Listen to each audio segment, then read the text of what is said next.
तो बालासोर हादसे पर पहली बार रेलवे बोर्ड ने बड़ा बयान दिया है। आज रेलवे बोर्ड ने बाकायदा प्रेस कॉन्फ्रेंस करी, सिलसिलेवार तरीके से बताया कि एग्जैक्टली बीते 36 घंटे में हुआ क्या। रेलवे बोर्ड ने जहां पर हादसा हुआ वहां की जो स्थितियां थी उनके बारे में तफसील से मीडिया को जानकारी दी और उसके बाद बताया कि हादसे की मुख्य वजह क्या थी, किन हालातों में यह हादसा हुआ। तो 10 बड़ी बातें आपको बता देते हैं रेलवे बोर्ड की प्रेस कॉन्फ्रेंस की, जिन्होंने उसमें जो हुआ एग्जैक्टली वो बताने की कोशिश की गई है। देखिए, बहानगा बाजार के पास यह हादसा हुआ। यह सबसे पहले जो खबर आई थी स्टेशन से, यहीं पर यह हादसा सामने आया है। 2 जून की शाम तकरीबन 7 बजे यानी कि 6:55 पर यह हादसा हुआ बहानगा रेलवे स्टेशन पर। और हादसे के कारणों का पता चल गया है, रेलवे का यह कहना है।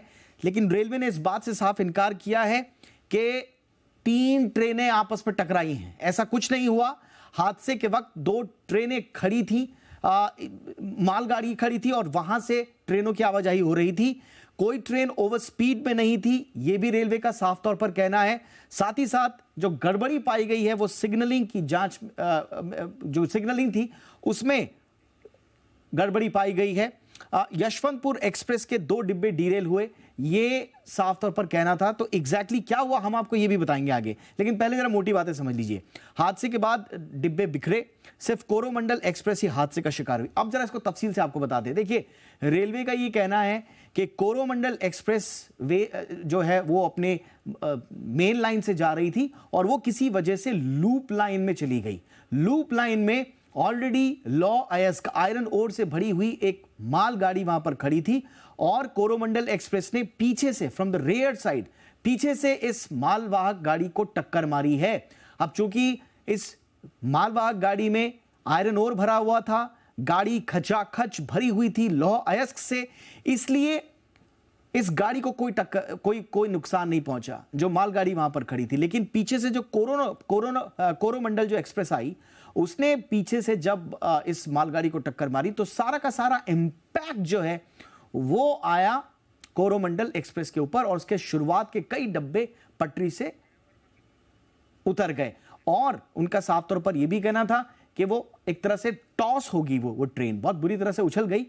अब यहां पर यशवंतपुर ट्रेन का जो जिक्र किया जा रहा है बार बार, वो इसलिए किया जा रहा है क्योंकि रेलवे बोर्ड ने आज साफ किया कि यशवंतपुर एक्सप्रेस जो हावड़ा की तरफ जा रही थी वो ऑलमोस्ट पास कर चुकी थी। लेकिन जिस वक्त हादसा हुआ, कोरोमंडल के आगे के कुछ डिब्बे उतरकर यशवंतपुर के पिछले 2 डिब्बों से टकरा गए और उस पर भी इंपैक्ट आया। तो यशवंतपुर एक्सप्रेस के 2 पिछले डब्बों को नुकसान हुआ, कोरोमंडल के शुरुआत के तमाम डब्बों को भयंकर भीषण नुकसान हुआ, जबकि मालवाहक गाड़ी जो आयरन ओर से भरी हुई थी उसे कोई भी नुकसान नहीं हुआ, उसको पीछे से सिर्फ टक्कर आई। तो इंपैक्ट आया कोरोमंडल एक्सप्रेस पर। तो इस तरह से सिर्फ एक दुर्घटना हुई और वो थी कोरोमंडल एक्सप्रेस की।